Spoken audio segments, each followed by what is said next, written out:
Welcome to another episode of the Flow Road Podcast. Today on the show, I have a special guest. We've had him on before. His name is John Lawrence. He's the owner and operator of Hurricane Jiu Jitsu out in Cleveland. It's a very nice and giant school. You've been very successful out there.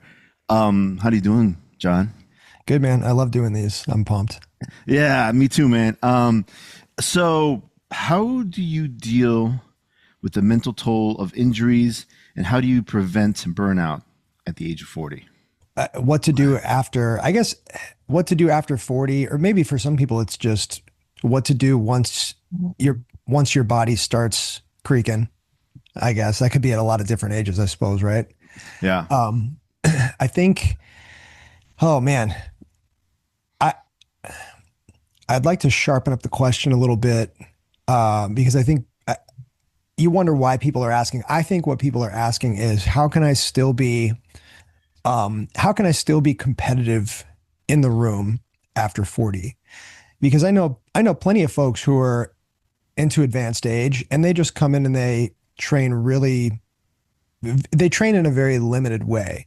And that's fine. And all the young people know, okay, there's the old guy. Let's not go crazy on the old guy. And right. So I mean, I feel like when people ask that question, they're asking, how can I train, but also still be like a viable role?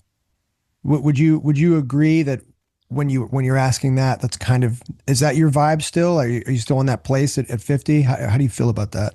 So at least for me at 50, I have that kind of like viable is a good kind of way to describe it, because I feel like sometimes I think there is a point in my age where I'm going to get to where it's like, okay, this guy's just being nice to me. And I agree. Yeah. And it's like, it happens here and there. There are some guys in the room that will demolish me. And then there are other guys that can't, that just can't get near me. And that's just kind of like the way it is. But I think there is a point, at least from where I'm sitting now, that you might get to a point where it's just like, okay, I'm not doing anybody any good, And I think that's not the way to look at things. Because I think you can still be dangerous regardless of your age, but there probably will be a point where it's just like, okay, like let's say, I mean, if you get to the point where like you're like a Helio Gracie and you're like 80 years old, or maybe even Hickson. I think Hickson can't roll very well anymore, and I think he's also got dementia or something, right? Oh no, okay. Yeah, so yeah, I think he's in a position where he mentally he may not be able to do much, but like I think Hickson for a while he had injuries that were so severe that he couldn't roll. Okay. So like so part of what you're talking about here is that like how do we prevent ourselves from being so jacked up that you can't roll anymore? That you can't roll competitively, or you can't roll in a way where you're an interesting chess partner, right? That's the idea. Like you want to, maybe the person that you're training with is pulling back a little bit, but you're still providing like an interesting target for them. Yeah. And so I'm not trying to put words in the audience's mouth or in your mouth, but I feel like sometimes when people ask that question, they want to know, how long can I play the game and still be an interesting training partner? I think that's what they want to know. And I've got some thoughts on that. And it's almost easier to talk about some of the common mistakes I think people make when it comes to that. The first one is definitely that they just stop learning. Black belts are especially guilty of this. You train for so long, and then there's that saying, you can't teach an old dog new tricks. And that really is true for most of the population. And it's not that they can't, it's just that, just habits get ingrained. And as you age, all habits just seem to get more and more ingrained. This is all life habits. I mean, if we notice our parents, it seems like our parents are just always like this condensed, concentrated version of who we thought they were when they were younger. They just become more of who they are. And I think that happens with people who do jujitsu too. As you age into jujitsu, you just become more and more and more of who you were. Like your attributes and your style just gets concentrated and condensed. Am I making sense so far? Absolutely. And how do you combat that? So Gordon Ryan talks. He said this. Yeah, I think it was on a podcast. Maybe it was Lex Friedman. But it's I don't like Gordon personally, but man, some of the stuff that he says and some of the stuff that his coach John Danaher says, they're just nuggets of absolute gold. And one of the things that he said was the real hard work in jujitsu is the mental work. I think when you first start jujitsu, the physical work is the difficult part. Your body just has to acclimate to the trauma of doing jujitsu, 4 or 5 days a week. But then after a while, I think if you really think about this as an athlete who's been doing jujitsu for a while, we actually get addicted to the physical part. It becomes a painful pleasure that we look forward to. Doing 10 5-minute rounds, you leave class with this like incredible endorphin rush. Your body's relaxed. It's really actually not hard work anymore. The hard work is to go home and get your journal out and figure out, where's my game now? Where is it headed? What are my goals? And what do I need to do to get to that place or those places? What do I need to do to achieve those goals? That is fucking hard work. That sucks. I mean, that's schoolwork basically. And I'll tell you, I was never good in school. And that is the most difficult thing I think that I do in jiu-jitsu. It's not the drilling. It's not the, all the hard rounds of sparring. It's not the strength and conditioning. I love all that stuff. You pretend, oh, it's so hard, bro, man. It's such a grind. No, it's awesome. Yeah. And the hard work is that pen to paper planning, mental, which instructional am I going to download and take notes on next? That's the hard work. And anybody who's listening, if you stop and ask yourself, do I really want to do that work? Most people would say that they're far less interested in that. Does that make sense? No, absolutely. And I think that's true. I personally don't do that work. I might do it in my head, but it's not as concrete as what you're talking about. Yeah. And again, like, let's be real. Someone who says, "Oh yeah, I do that work, but I do it mentally." It's just like, dude, you're not sitting down and writing it, like that's sure you can think about it, but are you going to think about it again? Like, at least you put it on paper and stuff like what you're describing. I will say that, for me, I think the hardest thing at my age is staying injury free. Not too long ago, that's on my list for sure. That's on my list. Yeah. So like, part of me being, like you said, a viable rolling partner is making sure that one, I don't get injured, but also two, I might get the guy who wants to smash me. And there's about at least 5 guys that can put me in my place very easily, and belt has nothing to do with it. And there might be an age difference, an experience difference in like another sport that's comparable to jiu-jitsu. Whatever the case is, sometimes I'm just holding on for dear life with some of these guys. And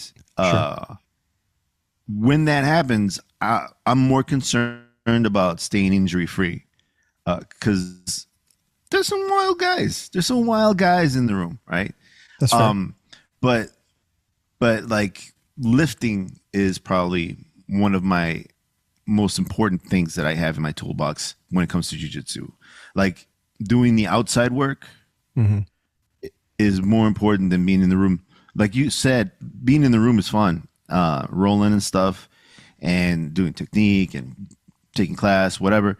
That stuff is fun. And I don't know if it's easy for me in terms of like, I'll tap everybody in the room. No, not like that. Like, it's fun for me to be in there. It's easy for me to be in there. There's some hard days.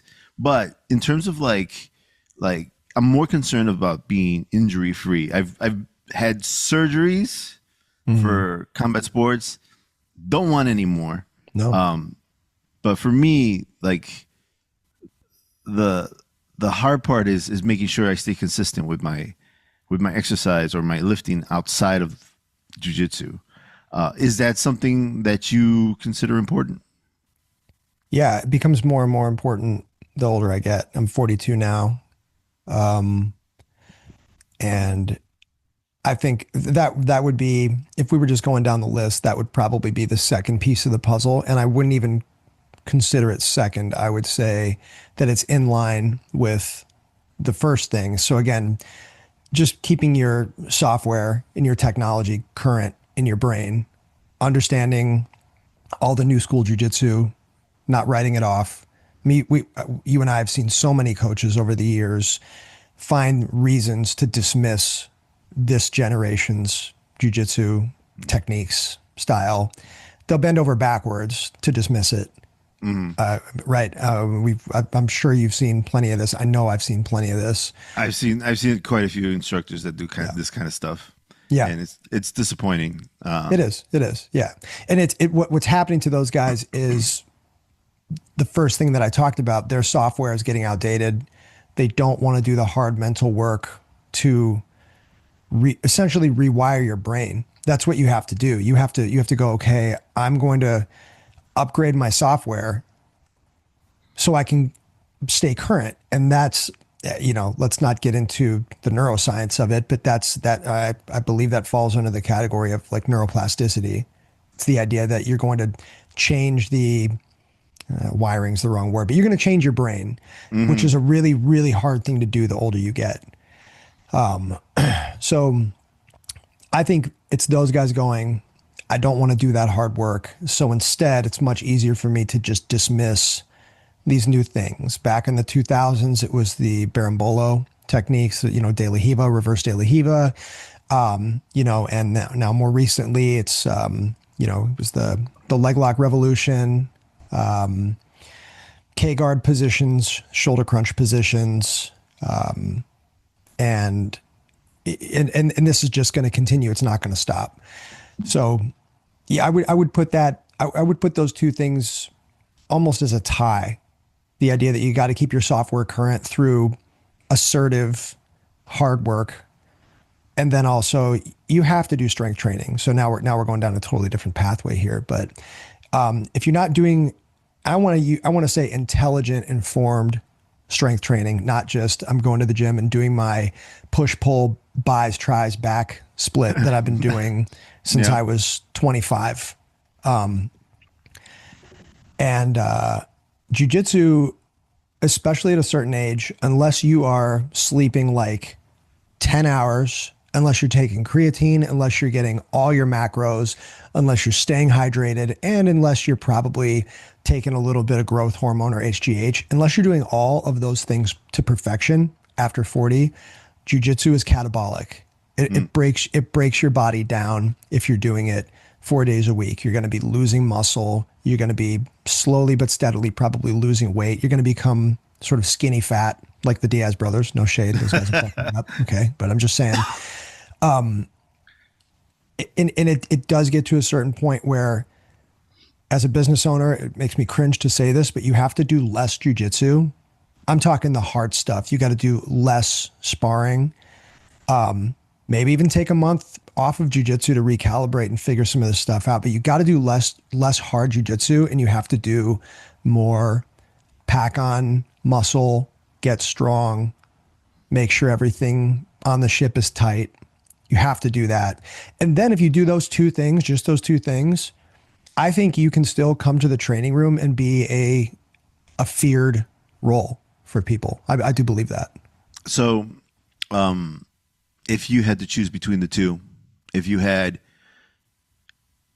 one day and it's just like, okay, I got work, I got this, I got that, I can either go to lift and get my workout in and make sure that that I continue on the path of growing some muscle, or I go to jiu-jitsu. Which one would you pick? Oh, I think it depends how you're feeling that day, but I also think, okay, I also think making that decision in real time is something that you should almost never do. I think it should be written down. It should be preordained. You should plan it. I mean, I could pull out my Apple Notes right now and I could show you what I'm going to be doing over the next couple of weeks. Yeah, Wow. it's written down. Yeah, and the beautiful thing about that is, the idiot part of your brain doesn't get a say. You just Okay. look at what you wrote down when you were in sort of a dispassionate, analytical state of mind, and you can look at that and you can say, oh, this is what I'm doing because this is what I wrote down. You don't get a choice. You know what I mean? I see that, and I appreciate that. I just wonder how realistic that might be for someone who's got, you know, the two kids, the extracurriculars, the job, Yeah, sure. like I you got to agree. take. Okay, I got to take my kid to music, and then he's gonna go. You know, he's got like wrestling or whatever after, or he's got tennis, and now I got this to do, and so I only have this much time. You know, Oh, dude, which I've one? got plenty of friends like that, and I don't judge them at all. All I would say is I look at those guys, and if I ask them, how much do you care about being like a viable, tough training partner when you're 45 years old or when you're 48 years old? How much does that really mean to you? They're going to tell you that it doesn't mean that much to them. You know, if it means that much to you, that you are, I'm trying to use terms that the audience is going to identify with. Like if it's important to you to be a feared training partner when you're 45, 48, 50 years old, you'll make these sacrifices. And if it doesn't matter to you, that's okay. There's nothing wrong with that. Like, yeah, if you've got two kids, if you play pickleball, if you've got family that you want to see on the weekdays, there's nothing wrong with that at all. It's just individual priorities. And that's okay. Yeah. So for me, and I have a few life hacks that thankfully I work from home. So what I end up doing sometimes is I have my own gym down here. I'll in between email or in between during lunch, you know, or I'll wake up early. I'll come down here. I live 5 times a week. And I come down here and I make sure that I do the things that I need to do to keep my shoulders healthy, to keep my knees healthy, to try to make sure that I continue to because if you're not trying to build muscle, you're going to lose muscle. It's basically kind of like the gist of it, especially at an advanced stage. As you get older, you lose muscle faster. So you're fighting to put on muscle. Luckily, I think I've done a good job of putting on muscle. I've also done a bad job of my diet.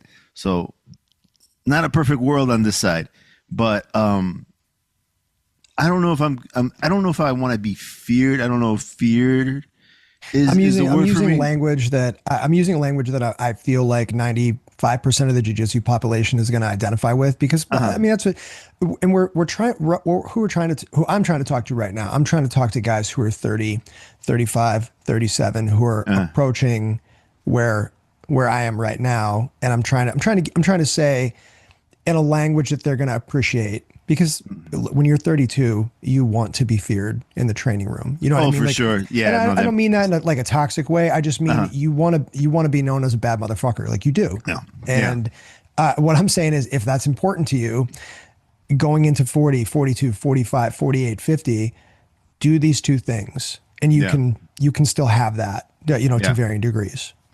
I think. I definitely, at least from my perspective, I like I was saying, I don't think feared is the word, but I still don't want to be like crushed. Like, and that doesn't happen. Like, cause I mean, how much fun is it going to be after a while if every time you go to the gym, all you know is going to happen is you're going to get smashed, you know? Well, what I would say is I've seen people come to the gym who are much older, smaller, and I think they treat it like they would treat a game of golf with a handicap. Like they know that they're giving the other guy, I don't know how golf is giving the guy 15 strokes or whatever. There's like a 15 stroke difference. They're aware of it, but you still get to go out, golf, drink a beer, have a laugh. You can still Yeah. enjoy the game. You can still enjoy the game. So I think a lot of older guys go in understanding that there is sort of a setup handicap that that is happening during the round, but they still get to come to jiu-jitsu, see their friends, laugh, fist bump, play the game. Hmm. And as somewhere in their mind they understand, like, okay, like if there wasn't like a 15 stroke differential here in our golf game, I would be getting crushed, Yeah. right? If you and me were really into golf, like the both of us, and I flew to Chicago and we were going to golf and it was going to be competitive, you would be bummed out if I was like, I'm going to spot you 10 strokes. You know what I mean? You'd be like, I don't need 10 strokes. No, let's just play even. You'd be pissed. Yeah, I wouldn't like it. So get this funny thing. So, I've been rolling with my kids for, ever since they were babies. It's one of the things I made sure that I did because I wanted to instill not only the whole like rough play part of it, which is really good for them as they grow up, but also the whole, I wanted them to be grapplers. So I roll with them before they could even turn to their belly, right? That's awesome. So like I just made sure I did that. There was a lot of rough housing, and it became jujitsu. My daughter, both my kids said this to me.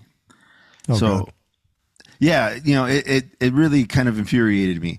But so for the longest time, it's just kind of play with them, right? And so when I'm rolling with them now, they're a little bigger now. My daughter's 14, and she's a wrestler. So I'm rolling with them, and at one point, I tell them both at different times. I say, hey, like, why are you guys just being a limp noodle here? Mm-hmm. Like I know you guys can do better. I've seen you guys roll with other people. What's going on with you? And they're just like, well, I know we're just messing around. And like, well, what do you mean by that? And it's just like, well, I don't want to hurt you. That's right. I don't want to hurt the old man. I don't want to hurt the old man. And I'm like, what? What the fuck? Like, yeah, I'm holding back. I'm like, no, Yeah. no, no, no, no, no. You don't hold back. I'm Right. holding back. Right. This is like, no, no, no, no, no, no. I'm holding back. I'm like, and I'm talking to these kids. I'm like, get out of here with that nonsense. They say, yeah, well, it's just that you're not really kind of, you're just kind of being nice to us, and we're being nice to you. And I'm like, Yep. what is this? So Yeah. then yesterday, I think it's something that I need to get rid of.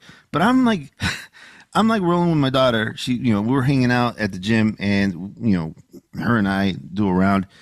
And so she's over here trying to do this duck under, and I think it's cute, right? I'm like, oh, you're trying to pull this duck under. It's not going to happen, right? And so we're wearing the gi. I just grab her collar, push her off, and so I'm still being an idiot, like full disclosure here. I'm not taking it serious. I'm like, all right, here, and so I give her a little rough, and then she turns it on, takes me down. And I make a noise that's like a yelp, and I land hard, dude. And I was just like, oh shit. And then it dawned on me, it's just like, yeah, she's been holding back. Oh my God. Yeah. I think every dad is destined to have that moment, especially if you have sons. I mean, it's your daughter, and I have daughters myself, but yeah, it's every dad I think has that moment. And to our earlier point, I think eventually every grappler is going to have that moment. There's going to be Yeah. somebody at the gym who you think you're doing really well with, and then you realize, oh no, they've been taking care of me. Yeah. And then it's like, how do you feel about that? How do you handle that moment? Oh, dude. I don't know. Like, at least for right now, and God, I hope this is true. I hope it's not just from my perspective. But at least right now, it's just like, now I just need to take them serious. Like I'm still bigger than them. I'm still stronger than them. I still know more than them. I just need to be, they need to be real rounds now. They can't, I can't be, messing with them thinking that they're still babies. But to what you're talking about, like, yeah, it's happened. It's happened. It's going to happen where it's just like, oh, this guy has surpassed me. Right. Or, and it's just like, Yeah. So I think if you want to push that, if you want to push that date back, Hmm. I think doing those two things, keeping your software current and doing, the necessary strength and conditioning, so really maybe even just strength training is good. And then I think the third thing would be changing the way that you train. And the easiest way I can describe that is you should do more semi-live drilling and positional rounds and less sparring. And I would not just recommend that for people who are in their mid 30s approaching 40. I would recommend that for the anybody between 18 and 30. I think that's you'll actually just get better at jujitsu faster that way. But it's difficult for that population to pull themselves away from the most fun part of jujitsu, which is just sparring. And I understand that because it's still the most fun thing that I do too. I get Hmm. that. But yeah, those are the big three. I think the big three: strength conditioning, keeping your software updated, and then changing the way that you train so you can get better faster, more efficiently, reduce your risk of injury. And that is again just doing more positional training and more semi live speed drilling. That's the big three. So after a roll, there are a couple of things that happen, and I think it's the most common, especially with lower belts, is oh, so what can I do better? Right? That's the first Oh, question. okay. Yeah. And I don't mind answering the question if I have feedback. And if I don't Mm, have feedback for you, sometimes they're like, well, like, weren't you paying attention? And they're got like you. Okay. either heartbroken or something like that. What is your perspective on that? Does it This bother one's you? yeah. This is a very easy question to answer. When you ask somebody that, you're making them do all the work for you, which is why I say it's a lazy question. Mm, So I would instead just say I would be much more willing to get into a position with you if you have a specific question. So a bet instead of going, oh, what could I have done better, or what did you think? Try to have something a little more specific in mind. So say, hey, when you were passing my guard, I noticed that when I did A, you did B. Could you explain what was happening there? That's a fantastic question. That's a yeah. really good question. And then instead of excuse me, instead of just then having a conversation about something much more vague, we can actually get into the position and we can go through point by point whatever it is that you want to talk about. And then that's incredibly productive.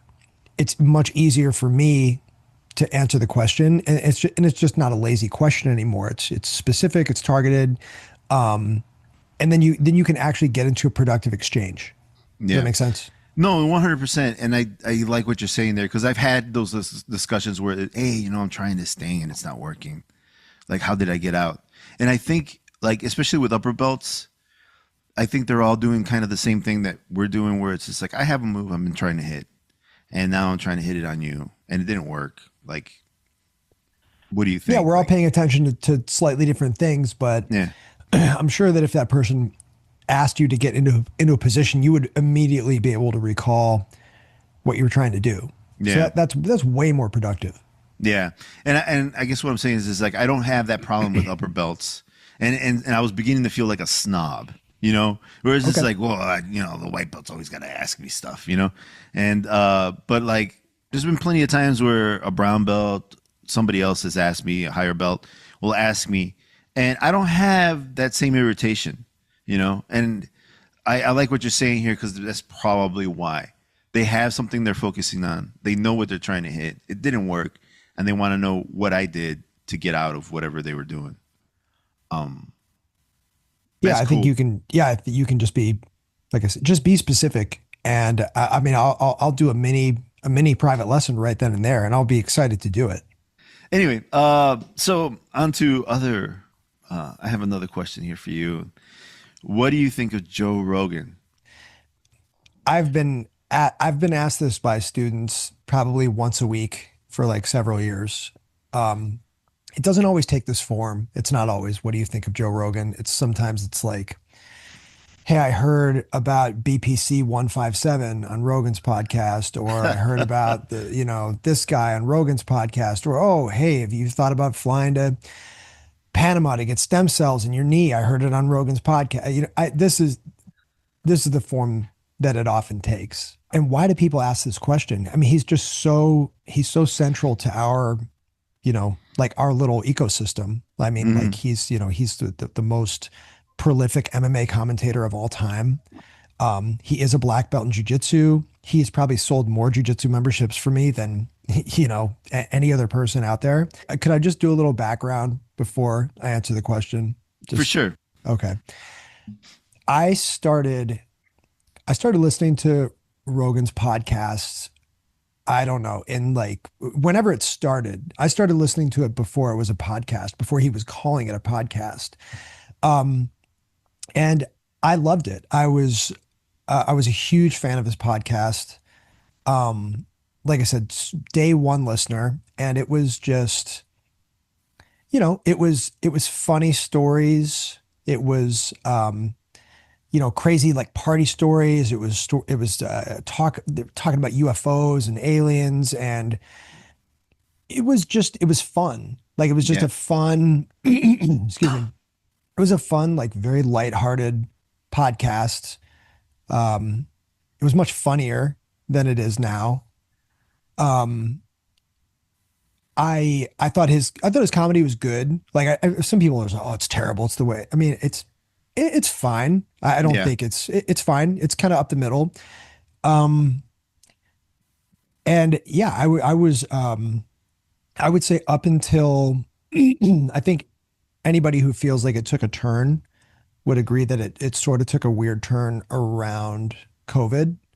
Um, but I'm saying all this because I'm gonna say some things about him that are unkind, but I'm saying it with the background of, man, I was a fan of this guy for far longer than I have not been a fan. So I just kind of Yeah. want to start with that.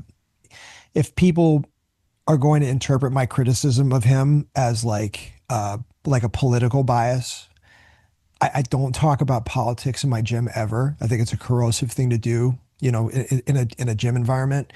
But my politics are, I would say they're complicated. And I can give you a couple quick examples. We don't have to like go down the rabbit hole.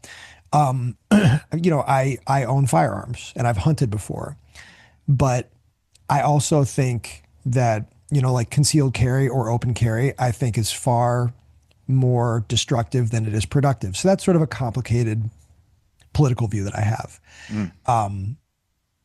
I'm also, I would consider myself like pro-choice. Okay. While also acknowledging that, at some level, it does seem like somewhere on that timeline, you're ending a human life. So that's sort of like that's like kind of a mixed, socio-political view. And I've got plenty of those. I'm not a super dogmatic person politically. I'm saying this all to say, what do I think about Joe Rogan? If I could say one thing about Joe at this point, I think the guy's a coward. I think he's a very cowardly man. And I'm not just saying that flippantly. Like I can actually tell you why I'm using that very specific adjective for him. Okay. Um, I'm saying that he is a coward because I think sometimes in life things are going to happen to you that you didn't intend and you didn't expect to happen. In his case, he had this small podcast, and it over many many years of hard work for him, it turned into this unbelievable force, um, like just in our culture. I mean, they get more, probably have more viewership than like all of the mainstream news media outlets. I mean, it's insanely popular. Yeah. And I constantly, especially now during and post COVID, I see him playing this game of doing really serious things from like a socio-political standpoint, and then when the criticism and pressure get heavy, he just sort of takes his hands off and he just goes, "Hey, like I'm a comedian. Nobody should be listening to me." Yeah. And I find that combination of actions to be incredibly cowardly. I think it's a very cowardly to ping pong between those two things. As an ex fan, it's incredibly disappointing to see a person who you used to be a fan of do that. Um, so I'll give you an example. I mean, during one of the most chaotic times in the country's recent history, COVID, he has Brett Weinstein on for what he called an emergency podcast to talk about the effects of ivermectin on the virus. Mm-hmm. Regardless of what you think about those claims from a scientific standpoint, like you can just set that aside. I don't have any strong feelings about that. But you can't do that and then a few days later just take your hands off the mic and say, "Hey, what do I know? I'm just a comedian." Like you can't have President Trump on. Well, he wasn't president then, but you can't have prominent politicians on, and promote them and platform them, and then take your hands off the mic a few days later when there's heat and say, "Hey, what do I know? I'm just a comedian." That's a very cowardly game. And I think he could. So I think you just either go one way or the other, and you just be a comedian who doesn't do really serious things from a sociopolitical standpoint, or you hire 10 fact checkers and you start like an official multimedia company, and you lean into it and you go, "I'm this guy now."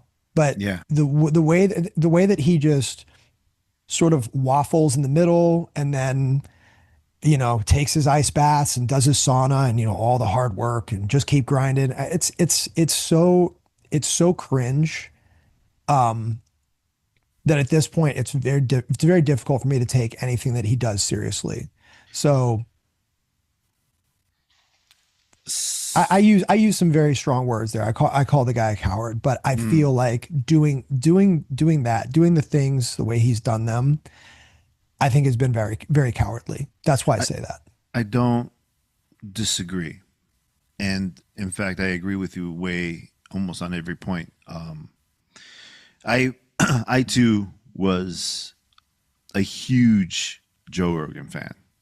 I think part of the problem here is that you get people who are kind of looking for like a philosophy, a way, a figure to follow, and I think it's a little lazy. Like I agree. Yeah, it's not completely Rogan's fault, although it's the huge amount of the blame lands on this man. But like it's cool. Like he showed us kettlebells. He showed us HGH. I don't take HGH, by the way. I don't take any of those things. I don't. I like to just age like fine wine, and if I go sour at the end, that's fine. But but I don't. I'm afraid of the repercussions on some of that stuff.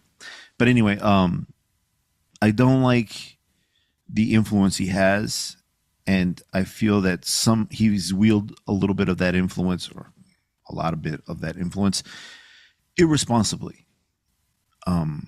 And I like, again, like you said, he sold a lot of memberships for you. I started jiu-jitsu because of this guy. I started a podcast because of this guy. Podcasting wouldn't be, I think, what it is now if it wasn't for Joe Rogan or people like Joe Rogan. I agree. I would agree. almost attribute the success of the podcast sphere to Rogan by himself, I think you're right. Yeah, yeah. but also, like, he at one point, for a long time, he claimed he was never going to do things like endorse somebody like that. He was always going to be he never really revealed his politics, although it was pretty clear where he kind of lands. And something like endorsing wouldn't be something that he would do. When he did that, he had a huge influence on the on politics, and he kind of stepped out of what he always claimed he wouldn't do, you know, and which is kind of openly pick a side. I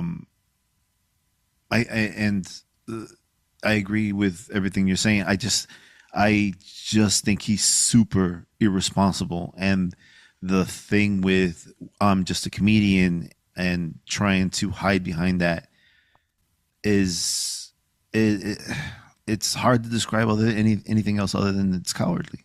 I agree with you 100%. Yeah, no, it's like that for me. That's the problem. Like I think that so if anybody hates me for everything I've said so far, just listen to this part.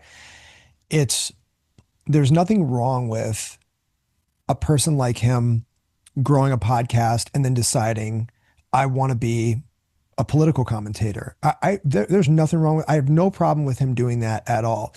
Ironically, his podcast is still labeled as a comedy podcast, which at this point, that's actually the funniest thing about his podcast. That's about the funniest thing is that it's still labeled a comedy podcast. It is a political podcast, straight up. I mean, if I still will try to listen to his podcast if an interesting guest pops up, and he has such an impressive ability to just pull the wheel into the political ditch.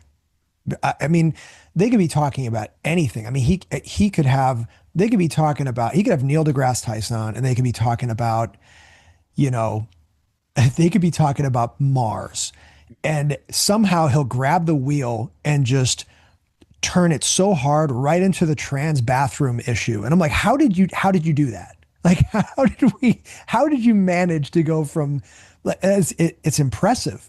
Yeah. But no, look, if he wanted to do that, if he wanted to go, you know what, I don't want to do a comedy podcast anymore. I want to do a political podcast. I want to get serious. I want to be taken seriously. And I want to make a hard shift into politics. I would go, you know what? People change, people evolve. Mm-hmm. He said he didn't want to do that. Now he says he wants to do that, and he has every right to change his mind. That is okay. It's the waffling between doing those things and then when there's too much heat going, no, guys, I'm just a comedian. Like that's such bullshit. Yeah. And I hate the part where he doesn't have the credentials for this. He's not qualified to do that. You're right. He's not qualified to even ask some of the questions, although he's great at asking some of these questions. He comes up with some great questions, and I wonder if he's got someone helping him write some of this stuff. But he should also, like you're saying, to your point, he should have the staff. If he's going to do this kind of stuff, he should have the staff that helps him be as accurate as possible or as careful as possible to be doing some of the things and asking some of the questions. And it's not just about politics. It's about science. It's about all the stuff that he pulls people in to talk about. He is not qualified to be pushing this kind of information. Because he will, talk about aliens. I like it when you talk about aliens. Sure, talk about aliens. Bring in the kook from wherever who wants to talk about how he saw a UFO and he got prodded or whatever. Those are great and they're fun. But the point is, on their face, they're fun. Like it's on its face, it's supposed to be a fun, silly podcast. Yeah. Right. And it's not being wrapped in a different package or disguised as anything else. Yeah. And that's great. And like I said, I mean, the guy's got a right to do whatever it is that he wants to do. He's got the right to do what he's doing now. He's got the right to be a coward. But when people ask me what I think about him, this is my opinion. I think anything that you're doing in life, you want to make your intentions clear, and you want to just have your actions aligned with your intentions, oriented toward a goal. And if you watch what he does, watch what he says, even how his podcast, again, how the podcast is labeled, comedy podcast, stop. find the comedy for me now. You know, he'll have comedians on, but then he's just like, what do you think about the left? And it's like, why are you talking? And even if he was doing it about, even if he was doing it about the right, like, what do you think about these crazy conservatives right now? I would be like, why are you doing this? This is, you have this labeled as a comedy podcast. There's a comedian on the podcast. It's just, it's all very strange. And I think, what happened was during COVID, I think CNN really did him dirty. So let me completely bash CNN now. Okay. They said that he was taking horse dewormer, and they took a picture of him like off of his Instagram, and they put like a yellow filter over it to make him look jaundiced. And that's all insane. And there was a huge part of the population that thought ivermectin was horse dewormer, like only horse dewormer, like it was only for horses. And no, it's the most prolific anti-parasitic medicine in existence. It's for humans very much. And he was, now, should he have been taking it? Not, who gives a shit? I don't care what medicine the guy takes, but CNN did him super dirty. It was bullshit what they did to him. Okay. Yeah. And I think he's a sensitive guy, and he's a competitive guy. And that was a turning point moment for him, where he was like, I think it hurt his feelings. I think his feelings were really hurt, and he got super defensive about it. And man, he's still, I mean, we're 5 years, almost coming up on 6 years later, that CNN shit still comes up, and he's still like butthurt about it. And so, yeah, it's a very strange sequence of events and sequence of actions from this guy. But I mean, I don't know what anybody should have expected in the first place. Well, I mean, I haven't listened to this guy since the beginning of the year. And I'm pretty sure you can guess why, but I just can't stomach the guy anymore. I haven't been able to. I wanted, there's guys have come up to me and it's like, hey man, he had this guy on the podcast. They talk about fighting, blah, blah, blah. And I'm like, ooh. And I'm like, nah. I just can't turn him on anymore. There are other people that I'll listen to. He is not one of them anymore. Perfect example. I think he had, I want to say he had, he has these fight companions on. You've got, so here's a great example, Jiu Jitsu community. Mm-hmm. The guy's got Gordon Ryan on his podcast for like a fight companion or something. And I'm like, brother, why don't we ask Gordon Ryan some Jiu Jitsu questions?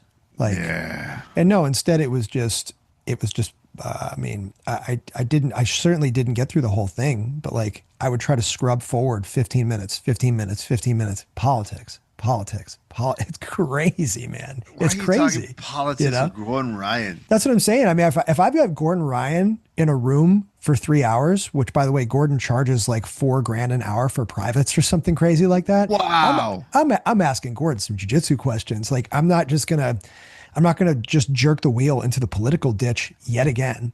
So anyway, let me finish by saying something nice about the guy. I mean, I'm a huge mixed martial arts fan, and when we get in the vacuum of the UFC, and he's not allowed to make some of these wacky moves, the guy's fantastic. I mean, I love his energy. He's a fantastic mixed martial arts commentator. He's not as good as he used to be. I would acknowledge that, because he puts so much of his energy into other areas and pays attention to other things now. His grappling commentary is definitely a little bit dated. But no, I mean, I love him on the mic at the UFC. When I tune in to watch UFC pay-per-view, I'm not mad that Rogan's commentating. I mean, dude, the guy's in his lane. And when he's in his lane, he's awesome. He's great. Yes. He's going to stay in his fucking lane. That's what I'm saying. Like have the comedians on, talk about nonsense, talk about aliens, talk about whatever, you can even talk about your hunting and your shooting, the whatever, like I dig that stuff. I used to love those fight companions. I thought they were great, even when they went off topic, but now it's all politics or stuff that he probably has no room to be talking about. Like but man, yeah. was I too harsh? Were we too harsh? I don't know. I mean, I'm not, No, I don't think you are, but I am a little angry at the guy. So I think you're being very I'm professional. not angry. I'm I used to love to open that my uh-huh. podcast app up, and there was like a new Rogan podcast, and it was it just something fun. You know what I Yeah. mean? Like I don't want to open up a podcast that's labeled something fun and then just get bummed out by like really serious and like really like just frankly unqualified takes on things that are not fun. Like Yeah. I'm actually just bummed out that like I now have one less cool podcast to listen to. Same. That's the only reason I'm bummed out. So like, and this kind of thing isn't just limited to Joe Rogan for me. There are shows that I no longer want to watch because of whatever Yeah, stupid right or left take they have on it. I'm like, dude, I'm looking for escapism. I'm not looking for more of the right, same shit right, in my right, entertainment. right. I agree. Like I feel like it like cooks your brain. You're always thinking about this stuff, and sometimes well, I shouldn't say sometimes. It's always fucking negative. I don't want that. I'm looking Mm. for some fun. I'm looking for positivity. I might be looking for a new idea, maybe some advice. I'm not looking for a 4-year-old, 5-year-old, what is it? Talk about COVID. Like I'm past COVID. COVID's done. Like let's move on to new topics. But All right, did we beat that to death? I I think we don't did. I think we did. know. I do have one question though. So Okay. instead of Rogan, who do you listen to these days? So I listen to a lot of MMA podcasts, and again, escapism being the key word. I just want to get amped up about like the upcoming fight card. You know what I mean? Whatever the upcoming fight card is, I've become such a huge MMA fan again. Sort of had like it sort of had a resurgence for me, Oh, nice. and excuse me. Yeah, I listen to John Anik and Kenny Florian have a really good podcast, Anik Florian podcast. Michael Bisping has a podcast called Believe You Me, which is definitely a little less polished than the Anik and Florian podcast, but still like, I love Bisping. I think he's a lot of fun. Mhm. Not well, I'm not trying to regress here, but again, I used to love the fight companions, and like when Rogan would have like Khalil Roundtree on, or he'd have like various fighters on, like I could I could really get up for those. That's kind of gone for me now. In terms of like non MMA, non jujitsu podcasts, I think that one of my favorites is Sam Harris. I love Sam Harris. Oh, okay. I feel like he's got really, I just feel like he has really reasonable things to say after any event, or leading up to an event. Yeah, I mean, his podcast is called Making Sense, and I feel like that's just about all the guy does. He's got his little hobby horses and his little quirks, and he's definitely not perfect, but no, I think it's funny. Somebody asked me the other day, like what for young men who are like lost out there, and they feel like they need sort of like a North Star in terms of whatever morality, logic, maybe just like a sort of role model, like a male role model. I think Sam Harris is a great place to start. Unfortunately, I think a lot of people looking for those things are finding them in, other places that we've talked about that are just less than ideal. So Yeah. Yeah, I do feel that there's a lot of that, which is one of the reasons why I asked who do you listen to? Because I think one of the reasons people ask you the question is what do you think about Joe Rogan? Not to take a step back, but I think they're asking like what your alignment is, like who do you believe in, and if you believe in this person, then your politics, your ideas, whatever, your science, whatever you're thinking is probably aligned with that guy. And so that's probably what they're looking for, is just like, who do you you think like? so? Like they're I, like, where are you at? You Yeah, think that's where what you they're doing? at? That's what they're doing, I think. If they're asking the general question versus, this happened on the Rogan podcast. Gotcha. Yeah. What do you think? I think if they ask you a general question, like, what do you think about Rogan? I think they're asking what do you believe in? And if I they, see. and they might be doing a couple of things when they ask that question. They might be saying, well, if you believe in all the things Rogan believes in, then I can align myself with you.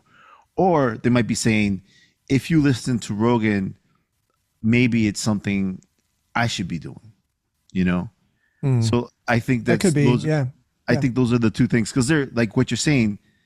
We have people out there, young people who are looking for a North Star, and you might be that North Star for them. And so they're trying to find an easy way to download some of that information.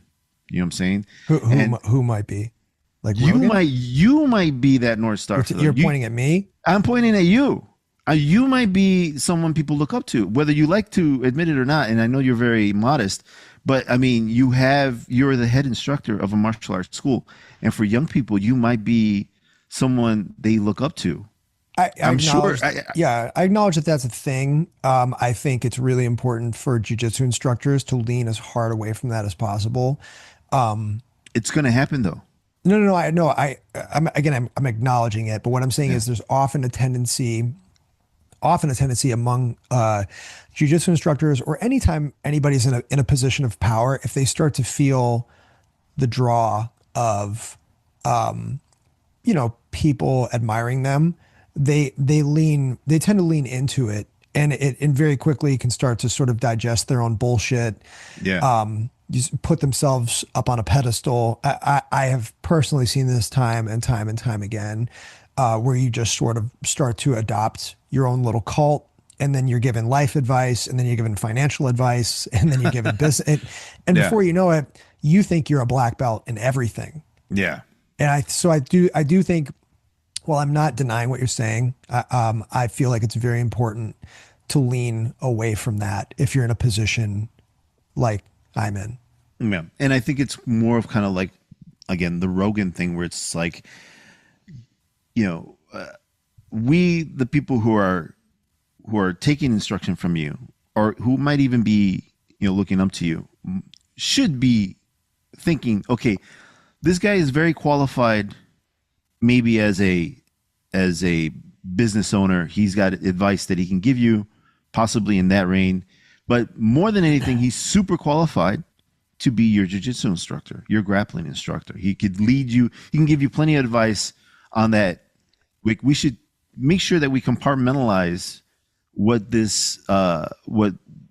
our mentors are. Like, they might be a mentor for business, or I think that's smart, ownership, home ownership, blah blah blah. But you got to leave them there. That's what they are good for. I think that's wise. Yeah. Yeah. And I think what happens is, again, for the people that are following these mentors, it's a little lazy for you to be like, okay, well, he's my one-stop shop. Right. He's my Walmart of life. Like, I can go here and get my life advice, get my relationship advice, get my all. It's like, no, like, we got to remember that, just like Rogan, we're qualified for certain things, not everything. I completely agree. Yeah. No. I have no feedback on that. That's right on. Yeah. And yeah, that's perfect. Yeah. So just to throw out some of the things I listen to the Andrew Huberman podcast. Mm-hmm. I listen to the Diary of the CEO with Stephen Bartlett. I like the Modern Wisdom with Chris Williamson. I've heard some good things about that, although I haven't really. The title and his thumbnail turned me off a little bit, because he's got like a very strong, he's got like the strong headshot, square jaw, and then Modern Wisdom. He's got wisdom in there, and I saw that it was recommended in my algorithm, and I was like, ooh, that, I don't know about that. But then a few people that I trust actually said, oh, it's pretty solid. So he's a little bro-ish. He's a little okay. bro-ish. I don't know anything about it. Okay. But I do like him. I don't listen to him as much as I listen to the Diary of a CEO. I think I've seen him have more thoughtful questions, and he's had some interest. People are more interested in listening to, like longevity. I listen to a lot of like longevity people, and so he's had kind of more of those kind of interviews. So, and for the fun stuff, I listen to Otherworld, Spooked. What's Otherworld? What is that? Those are like all like supernatural, like ghost Ooh, stories. that's Yeah, fun. Okay. yeah, See, that's just fun, right? yeah. It's just fun. Like these Okay. guys are not trying to push politics. It's all like, ooh, I saw a ghost and I ran. You know. That's so dumb. I love it. It is. It is. Some of them are really stupid, and then a lot of there's some that are like, okay, man, that's just the paralysis specter that you saw there. It's a mental thing. You didn't see anything, dude. Just I've had that. I had the sleep paralysis. I've had that a few times. yeah. That's some wild shit. That is some wild shit. I had a story that happened to me once, but I wasn't the only person who saw the specter. Don't be freaking me out, man. Like, because like if I tell you the story, the whole thing is just like, oh yeah, that's sleep paralysis. That you just we're seeing shit. But if somebody else saw it. But somebody else saw it who was not in the room. Like, and according to the person that saw it, like because I was 18 and I ran the room yelling for mommy, like as an 18-year-old would do. Okay. And mind you, this is Edgar, who had already had fought. Like I already had some like. I had martial arts experience. There's nothing I should be afraid of, but I was afraid of the sleep paralysis guy. So anyway, I jumped out of bed. I ran out of the room, screaming my head off for mommy. And as I was running through the house, my sister popped out of her room, and she's like, "Who's back there?" Oh God. Yeah. So, yeah. Anyway, I love this. I love those stories. I love hearing about that crap. I think it's ridiculous and it's funny. But Hey, anyway, how you doing on time? Are you good? I'm good. I'm good too. Okay, sweet. Just checking. Yeah. So we're coming towards the end of the list here, but one of the questions that are asked is, what is it like to make a living doing jiu-jitsu? What is it like to make a living doing jujitsu? The first thing that comes to mind is it's weird. It's a weird thing to do for a living. Weird, unique, a bit of both. Why is And it weird? I think just because there are so few other people doing it. I mean, like if you're in sales or if you are a cook or whatever, if you go to 10 parties, eventually you're going to introduce yourself to somebody and they're going to go, "Oh, I do that too. Oh, where do you work? Oh, I work at Highland Software. Oh, no shit. I work in the other Highland Software building. We've just never right. Like you're going to meet people who do what you do. This never happens to me, unless of course I'm at like a jujitsu competition. Right. So it's a unique thing. And then everybody, it's like there are two different categories of people, maybe more than two, but like the first two that come to mind are people think that your job is an absolute fucking joke. Okay. A joke. An absolute joke. Or they think that your job is the coolest, most serious thing that they've ever heard of in their lives. And there's like no in between whatsoever. I used to go to this Starbucks up at Crocker Park and I get my coffee and like this, I can't remember. I got in a conversation with this guy who was like a regular and he said, "What do you do for a living?" And the thing I always say, because I don't want to get into a conversation about it with most people, is I go, "I'm a teacher." And then they're like, "What school do you teach at?" And I'm like, "Damn it, I'm locked in now." And then I have to explain, right, what I do. It's like, I'm actually a jujitsu instructor. The guy doesn't say anything except he just looks at me and he does like the Karate Kid hands and he goes, "Whoa," like that. And he kind of waits for me to react. Yeah. So I get those people that I just met you, and that's a weird thing to do. And then obviously we've got like the student population at the school who a lot of the guys are like, "Man, like it's what, like you're living the dream. Like what a crazy, just is so amazing." Right. Yeah. And, yeah. So excuse me. So in that sense, it's a strange thing because people either think your job is like super silly and you're teaching 8-year-olds how to break boards and you're giving them black belts, or people think that you're like this incredible, like, like we talked about earlier, like this guru that's got all the knowledge and all the wisdom, right? Um, and then you get two other camps of people that think in terms of like work that it's like the easiest thing in the world to do. And then you get another split where they go, man, like this is the hardest job ever. And I'm like, Mm. neither of those things are true either. Um, I will say, so people will go, is it hard? Like, is it a hard job? Is it hard to do? And I think you have to define what you feel like hard work is. Um, for me, working construction, this, I, I personally do not define this as hard work. If I'm breaking rocks and digging ditches every day, just for the way that I'm wired, that is very tolerable work. For the same pay, if you were like, if 60 grand a year, do you want to dig ditches and, break up concrete, or do you want to sit in an office, air condition, you can dick around on Instagram when you got downtime, and then you got to email people. I say, pass me that sledgehammer every day. Okay. Mm. Is that hard work? Most people would define that as hard work. For me, hard work would be defined as something you're doing that is low on fulfillment. Like you don't want to be doing it, you don't want to be there, but you're still putting in hours. For me, that's hard work. Okay. Um, so I would not define my job as hard work. It's very high fulfillment, even though I work from an hour standpoint. My man, I'm sorry, I got a tickle here. From an hour standpoint, my workload is nuts. I'm not really sure when the work begins or ends, but it's all very fulfilling. Um, and I want to be doing all of it. So I definitely wouldn't define it as like a hard job. It's not hard work in that sense. Is it a very high skill job?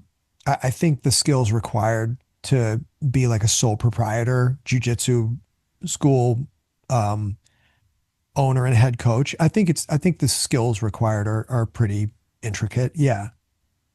So I don't know if that answers the question. Maybe you can help me sharpen that up a little bit. I don't know. So I think there are things probably about your job that people wouldn't like to do, but I think you kind of hit a nerve there with like there for your personality type. A lot of the things that you have to deal with are pretty tolerable, if not enjoyable. I think there would be things like, for example, if I had to clean, like if I had my own school and I had to clean the bathroom, for example, I'd probably hate that. That's one of my favorite parts. Cleaning the bathroom? I'm not joking. Like one of the one of the one of the things I like about the job the most. It's not to say that I love teaching. Um, I love the physical part of the job, but there is such a fulfilling Zen routine piece to doing the laundry and cleaning the mats and cleaning the Hmm. floors and cleaning the bathrooms and just like tightening the place up. There's something about that I enjoy a lot. Like when I'm alone in the building and the lights are low and it's quiet and the doors are locked and I'm just doing day to day stuff like that, I find that incredibly peaceful and fulfilling. And I like that part a lot. A lot of people have a really hard time with the pressure of not knowing, where their money's going to come from every month, because at any given point in time, you could have like an economic crisis, or you could have like a COVID type of thing happen where all of a sudden like the bottom drops out. And for some people, like dealing with that level of paycheck uncertainty is really, really, really difficult. That can be hard for some people. Um, being professional, we've known each other outside the gym, although not that much, but I mean, I am an incredibly crude, inappropriate, say the craziest shit that you can possibly think of, I want to say the thing to my mom or my dad that's just going to turn their hair all the way white. You know what I mean? I want to say the most fucked up thing to my best friends to make them laugh the hardest. Like, oh my God, I can't believe you went there. I Hmm. can't be that person at jujitsu. Like, I've Yeah. got to have a governor on that part of my personality. And I mean, how different would this podcast be if I didn't own a jujitsu school? Like, I don't know, but it would be a lot different. And it's not to say that I'm not being myself. Like, this is me too, Yeah. but you have to have discipline and professionalism, and you have to have a lot of impulse control, because sometimes you're in the training room and somebody will go, like, oh, do you believe what, Trump did? Or can you believe what like the left is doing? And you got to go, guys, no sex, no politics, no religion. We're just let's be professional here, right? Yeah. Even though you might have something you want to say, it's just I have to be as neutral and as vanilla about all that stuff as possible, Do right? you, when those conversations come up, do you just exit out of the conversation, or do you say just that, no religion, no nothing? I don't try to like govern the way that people talk. There have been times where I've said that when I feel like it's starting to get to a place, you know what I mean? Yeah. But no, I mean, as long it's my job to keep the school, but it's one of my jobs to keep the school sort of like a pleasant, civil place. So obviously, if there's a pleasant, civil, political discussion happening in the locker room, I'm not going to come in and be the authoritarian and tell everybody they got to shut it down. But if it's my business, and if I feel like the environment or the vibe is starting to sort of shift, I will gently step in and be like, all right, hey, all right, guys, come on, like, Mm, I will do that. yeah. I've had conversations with people about politics, not to talk about politics, but I feel like sometimes that conversation is necessary, because then you find out, oh, people stuck labels on these things. But if we talk about this stuff, we kind of agree on a lot of the stuff that we're talking about. It's just that someone put a label on something, and that's that team, and now I'm angry at the label and the and the Yes, team. yes, for sure. And the I think if you kind of have to allow a certain amount of that in a space where people can actually meet and have that space. And if I'm not saying you shouldn't do this, I'm just saying, like, you probably have to allow a certain amount of that if we want to get back to a place where everybody is, the country Yeah, is united. Like, you got to give them, where else are these people going to speak like this? They I, may I not think I have think yeah, I think that's legit, and I think so. Maybe just even to just take the politics out of it, like sex. Yeah. I don't want people having like conversations revolving around like sex or sexuality, like in the main training room. So maybe I'll leave you with like a funny story. Okay. Uh-huh. I'm going to tell a story about one of my students. I'm not going to say who it is, because you're going to know who you are right away if you're listening to this. People listening to this are probably going to know who I'm talking about. Person I'm talking about. I like you. I'm always happy when you come in the training room and roll. I love talking to you. I think you're a talented student. Now I'm going to talk some shit about you. So, um, so we're in the main training room. There's like 30 guys sitting in the main training room. Some newer people, some guys have been training for a while. And now again, I have to be professional, John, because this is kind of my students are probably here. Some of my students will probably hear this podcast. Hmm. This girl walks in, and she has a figure that is she has a nice figure. Okay, she has an agreeable figure. Okay. It's an She looks good. aesthetically pleasing figure. Right. So, and everybody's thinking it. Okay. But when this happens to me, I say nothing, and I look the opposite way, of course. Right. And I'm praying that everybody else does the same thing. Yeah. I got one guy, love you, bud, really do. But he looks, thankfully waits for her to leave the building. But he goes, his mouth drops open, his eyes go wide, and he goes, "Who the fuck was that? Oh my God." Right? And I get it. Everybody was thinking it. Yeah. However, there's a trial student sitting to my right And he goes, Oh. that was my wife. She was dropping something off. Oh. Yeah. Yeah. Right. Right. Now, look, the room got weird. Okay. Yeah. Yeah. Because you never know who's around. You never know who you're talking to, right? Which is why it's so important to, be professional in this way. So, the room kind of breaks up. Everybody goes home. I DM or text the trial student and I say to him, hey, I apologize for, what happened back there. I know that was uncomfortable, probably felt inappropriate. I wish you didn't have that experience. And if there's anything I can do to just sort of make that whole situation better, please let me know. Professional John, right? I send this guy 2, 3 text messages, DMs. He ghosts me. That guy's gone. Yeah. That guy's Yeah. gone. And that guy's gone, and he's now carrying around this story about my school, and rightfully so. I mean, all of that happened. Yeah. So if that guy's listening, also, brother, I'm sorry. I don't want to tell you that was beyond my control.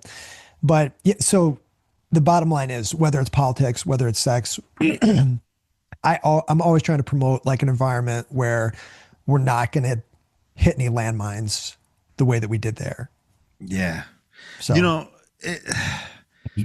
I mean, it's unfortunate that happened. And now this guy, like you said, not only has a story about, how bad jiu-jitsu is, but also and he's gone, and that's money out of my pocket now. Exactly. For how long would that guy have trained for? And I'm not trying to put a dollar amount on students, but like, it is, from a business standpoint, you have to do this, right? If that guy trains at $140 a month for, 5 years, okay.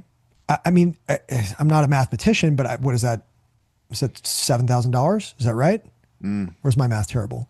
I'm horrible at math. Don't Hold on. Let's you're just do asking, this live. You're asking the wrong guy. Let's do it live. So if it's 140 a month for 10 years. Oh God, I'm so stupid. I think I'm going to stop embarrassing myself right now. Because it's like 12 times 140. I think I got it wrong. Hold on, shut up. I'm going to get my calculator out. I'm trying to steer the conversation away from the math problem. You know what? Let's lean into it. Let's not pretend. Well, whatever. The point is, I couldn't find my calculator app. The point is, that's a lot of money. Yeah. So it hurts the business, but then it also sort of hurts the ecosystem of the social fabric, right? Yeah. So. Yeah, and you don't want that. You don't want that.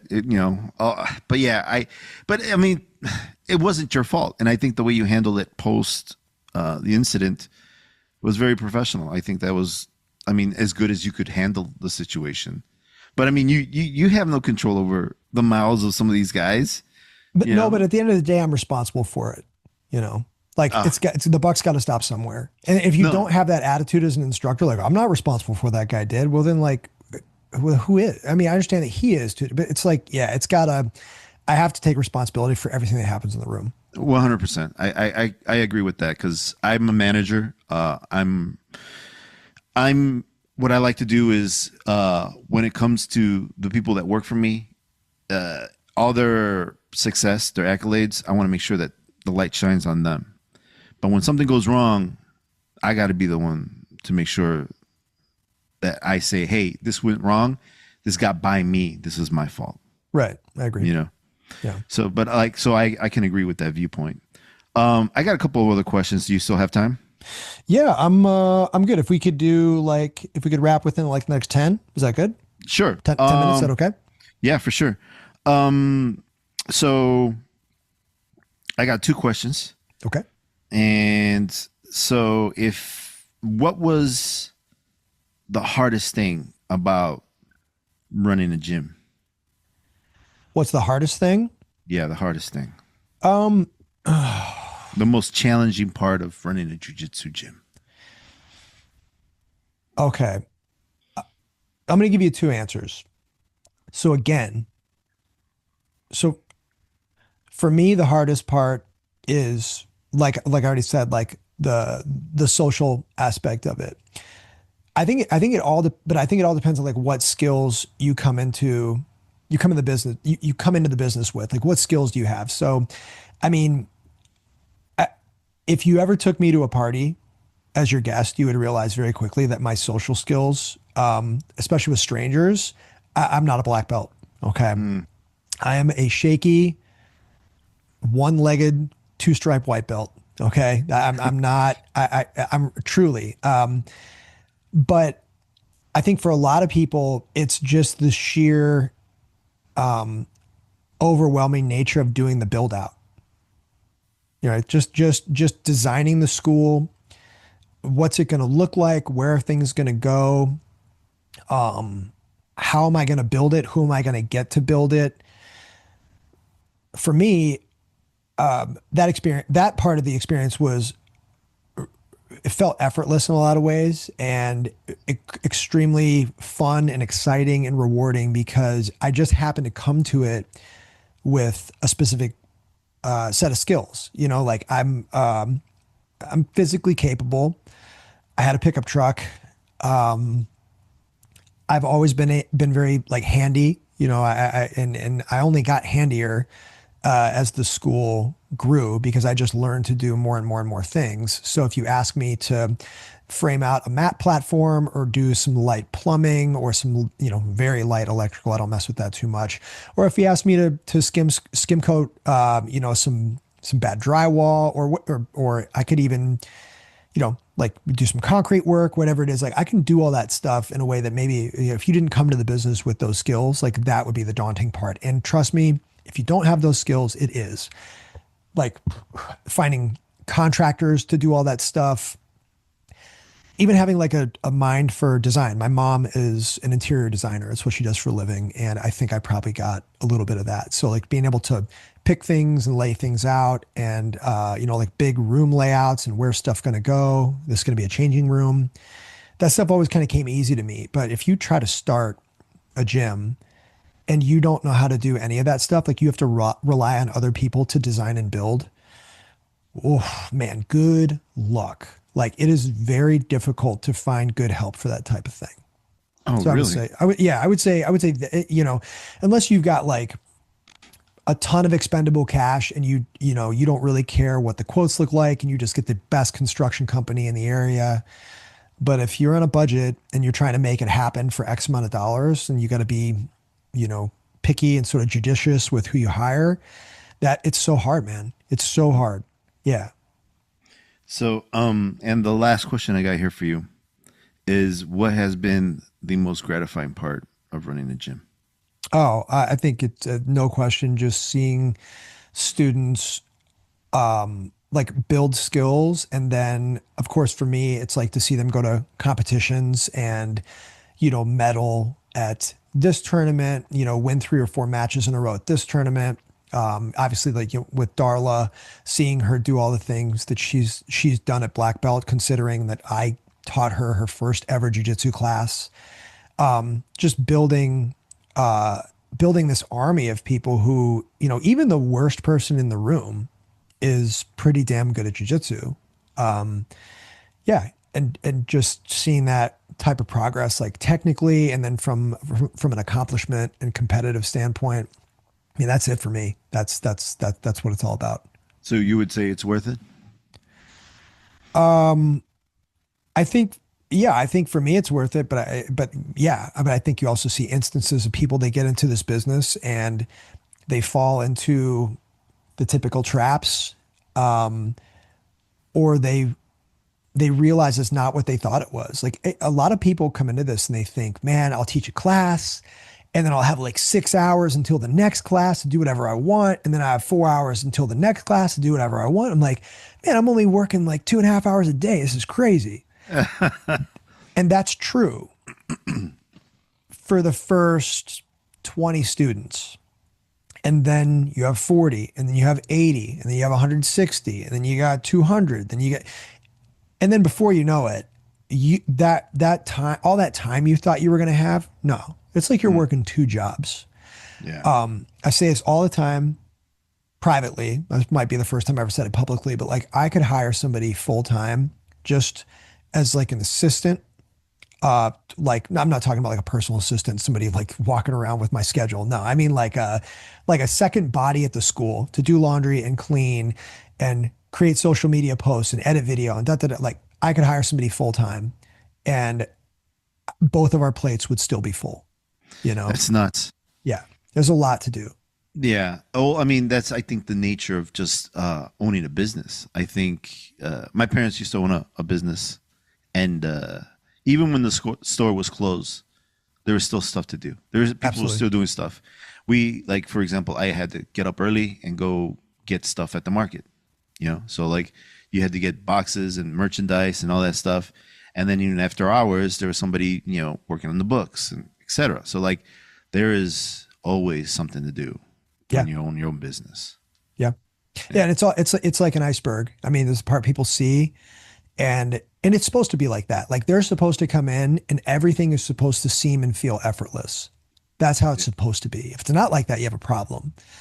Um, but yeah, almost everything, teaching classes, the actual I'm in the building and teaching classes, that is the part of the iceberg that people see.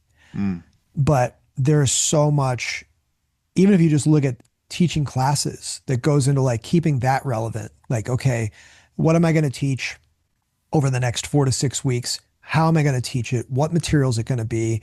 Do I need to update my software on this specific section of jiu-jitsu? Do I need to watch Danaher's latest guard passing instructional? Do I, yes, I do. Okay, I need to take notes. I need to section off time to do that. Then I need to integrate all that new material into what I've already taught, what I already know, and like so, it's just that little bit. yeah. You could spend all day doing that. Yeah. And that's just the education part of it. There's still like all the administrative stuff, like you've mentioned, Yes, you yes, know, yeah. yeah, there's a lot to do. Again, not complaining. There's literally, I mean, there's nothing else that I would rather be doing. I've um, and again, I don't feel like it's a hard job. As far as hard jobs go, I can think of other things that would be much, much, much more difficult that I wouldn't do for twice the pay. You double my salary and tell me to go sit in an office, I'll tell you to go fuck yourself. I'm not doing that. And there's no Yeah. shade to people working in offices. I'm just not wired like that. Dude, I don't think people who have those jobs are wired like that. I have a job like that, and sometimes I want to pull my teeth out, man. I know some people who love it, man. And I'm just saying, like, there's Yeah, something for everybody. You know what I for mean? sure. For sure. I mean, I will say that my job is interesting now. But yeah, in terms of like sitting in the office and clickety clackety on the keyboard, yeah, I think that's why people look at your job and think like, oh, this must be so much fun. I'm just doing jujitsu all day.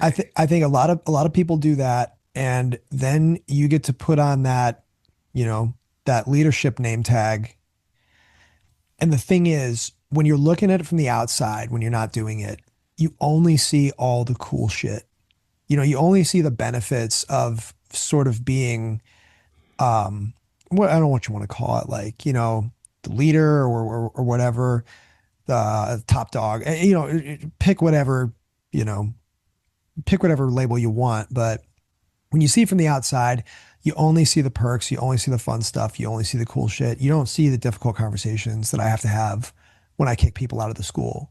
You know what I Mm, mean? Like you don't see there's so much that goes on behind the scenes that once you start doing it for a living, you go, oh, the cool stuff is there, but there's all this other shit that goes along with the responsibility of being, and again, I'm speaking of the business model where you are the sole proprietor, owner, head instructor, one guy. Like you don't hire a desk person, you don't hire a manager, like you're doing everything. Um, that's the business model that I think is the best, but you got to be all in.